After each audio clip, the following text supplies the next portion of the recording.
Hello everyone in the Princess Cinemas.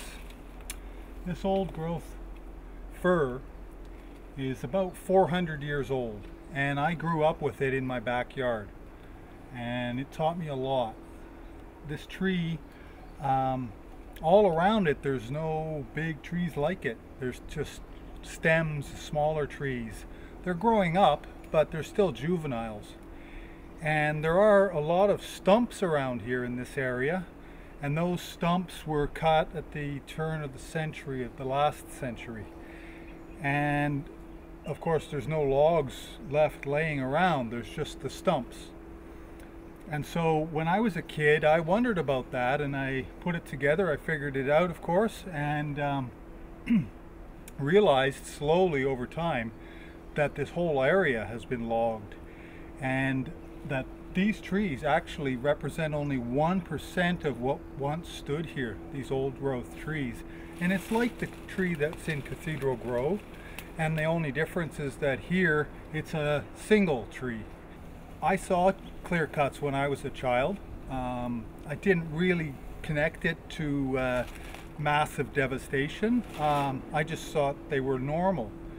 And then when I was about 16 years old, I got a summer job as a shake block cutter. And what we were doing is going into clear cuts, and we were salvaging the cedar trees that had been left behind.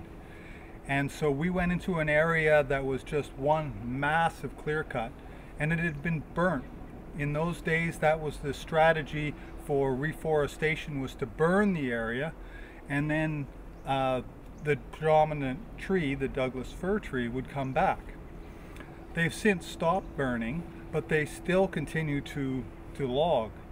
And here in my community, it's a very small rural community, and there's a mill here that has been expanding over the years, and it specializes in old growth yellow and red cedar.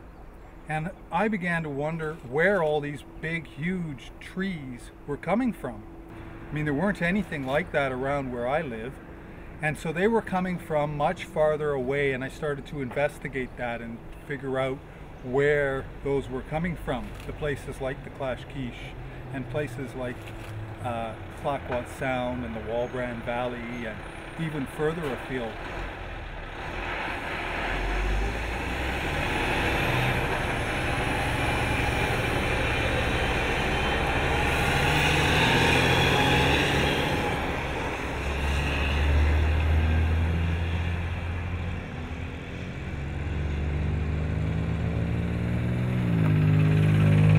And then I met Quoxie Stala, and I asked him for some of the trees that I had discovered, what the significance of those trees was. And that's when I had a completely new perspective of what forestry was in this island. And it really opened my eyes to another way of thinking about it. And that was what I went forward with in making Rainforest.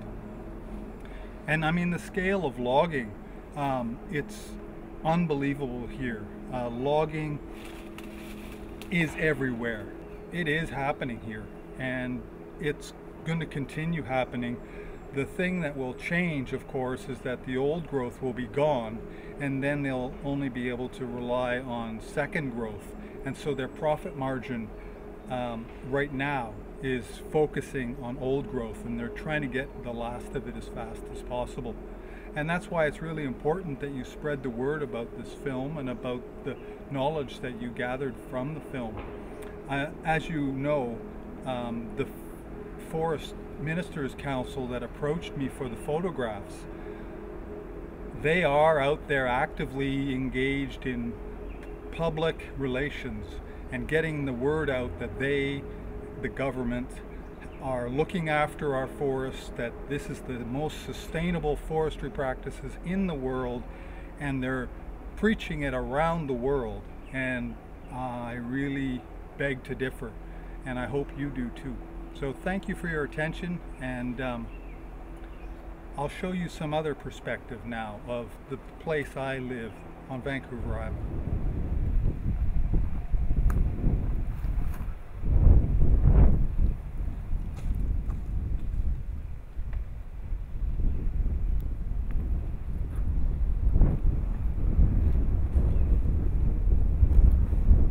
this is the area I grew up in.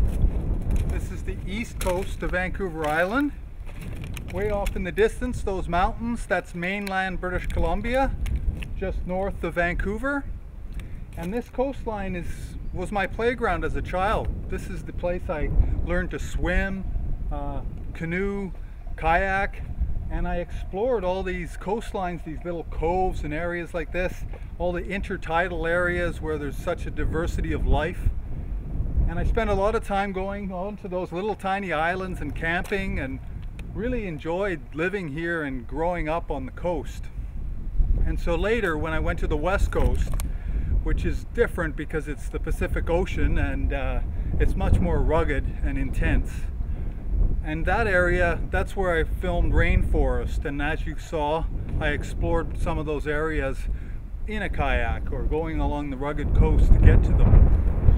So afterwards, when I was editing Rainforest, my executive producers at I Steal Film, they asked me to be a location guide or a scout for a project they were doing up in the Great Bear Rainforest, which is further north, and it's on the mainland of the British Columbia, and it's in an area around just south of Prince Rupert. And so I jumped at the opportunity and I went out to this tiny little village called Hartley Bay, and they're famous because the BC ferry, the Queen of the North, sank there, and those people went out in the middle of the night and rescued everybody long before the Coast Guard came along. And unfortunately, 2 people died in that accident, and it was caused by human error. Yeah, that's 2 bald eagles sitting there on the rocks, just looking at things going by. Exploring there for a week and filming made me fall in love with that pristine nature. And what happened shortly after that is that Enbridge made its proposal formally to the federal government to put in a pipeline from the Alberta tar sands down to Kitimat, which would be the port, and then everything would be loaded onto super tankers and shipped to China. And of course I thought this was a crazy idea. But I was finishing Rainforest, and I needed to do that. I needed to not only edit it, but also bring it to festivals and release it and get it out to the public so people like you could see it. And it wasn't until about 8 months ago that I was finally available to start this new project, which I call Coastal Tar Sands. And I decided that not only would I try to make a film about the predicament, but also to look primarily at the coast and the ecology that was in the face of super tankers and would challenge those super tankers and ultimately cause a spill. And so I wanted to look at the reefs and the narrow channels and the winds and the weather and the currents and the incredible diversity that is that coastline. And I did it in a way that I thought would be faster, more expedient, reach more people. And so what I wanted to do is make a website where I could release 10-minute clips as I created them, so that in the end it would be a full documentary film, but on the way people would have an opportunity to watch it and to engage in it and to entice their friends to get on board and do something about it.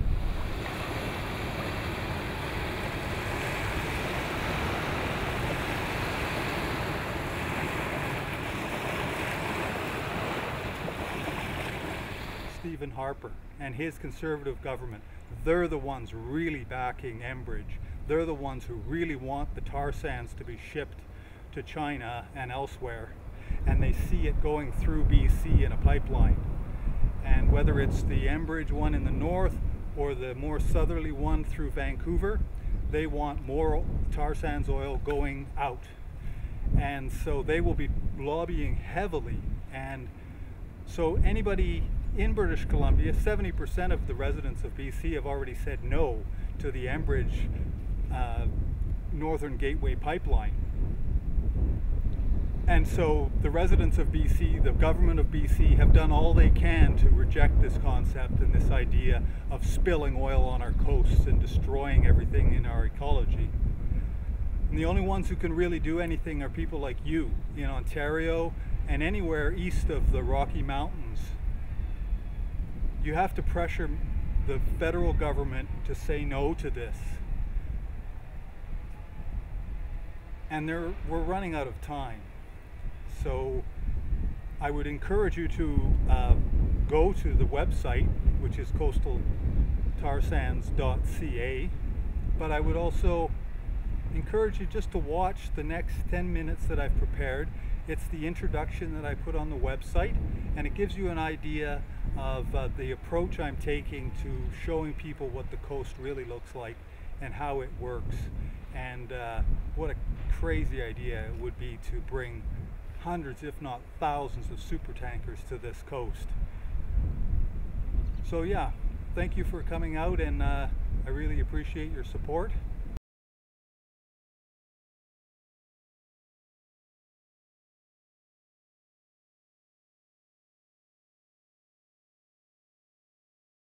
In a determined effort to convince the Canadian public that the Northern Gateway pipeline will be good for Canada, the corporation Enbridge is spending $350 million on media campaigns. Coastal Tarsands is an alternative media project looking at the reality facing the west coast of Canada should Enbridge be allowed to load 500,000 barrels of oil per day aboard some of the largest oil tankers in the world.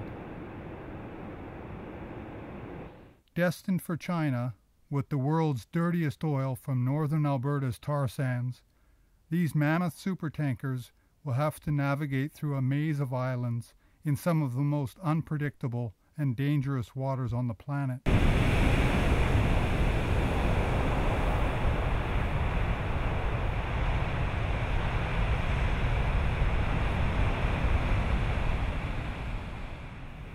This innovative media project will use a number of unique communication strategies to unveil the truth behind tankers navigating the west coast of Canada.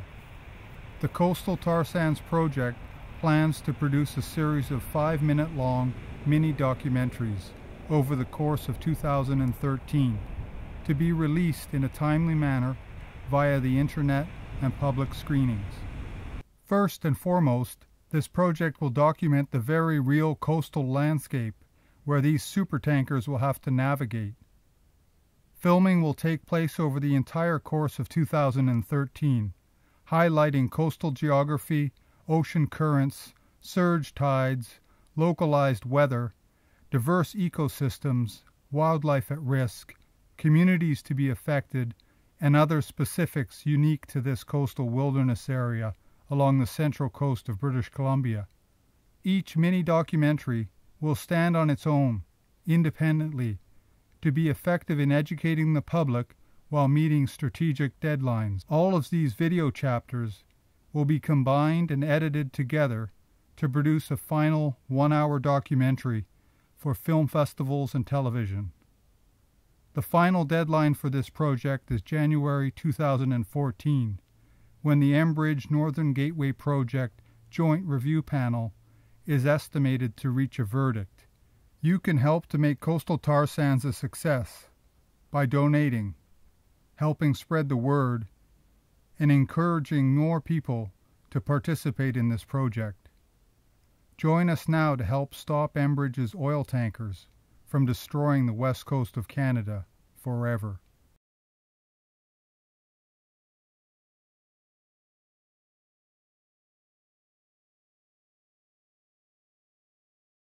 We are sea-gathering people. We depend on the sea. And so anything that affects the sea will affect us, and not only us, there's a whole ecosystem.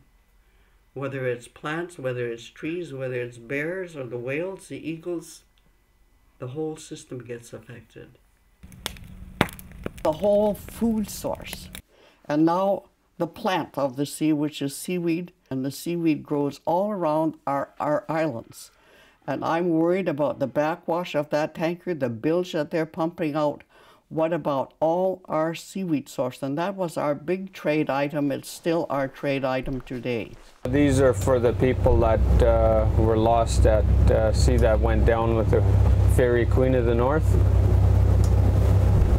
So they came up, I think it was about a year after, and erected these crosses just to remind everybody that this is where the 2 lives were lost that went down with the ferry.